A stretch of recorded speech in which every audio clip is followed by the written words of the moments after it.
Bonjour, j'espère que vous allez bien. Aujourd'hui, on va parler un tout petit peu du test cross dans le cas de d'hybridisme.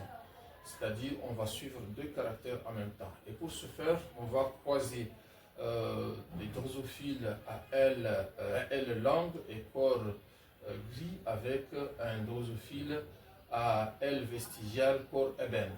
Alors, si on retrouve en F1 toute la génération présente des ailes longues et corps gris, à ce moment-là, on arrive à la conclusion que l'allèle L longue est dominant par rapport à l'allèle L vestigial. Et aussi, le corps gris, l'allèle corps gris est dominant par rapport à l'allèle corps ébène qui est récessif.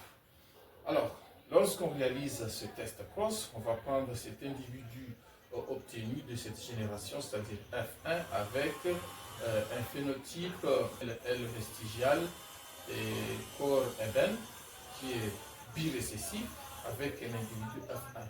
Alors, si on arrive à trouver un résultat à 50-50, c'est-à-dire 50% des résultats présentent des corps gris et L long et 50% corps ébène L vestigial, cela permet d'arriver à la conclusion que les gènes responsables de ces caractères sont portés par le même chromosome. C'est ce qu'on appelle linkage absolu.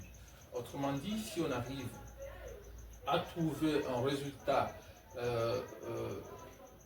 25%, 25%, 25% des phénotypes différents, là on arrive à la conclusion que les deux gènes responsables de ces caractères, c'est-à-dire la taille du corps et l'aspect des ailes, sont portés par des chromosomes différents.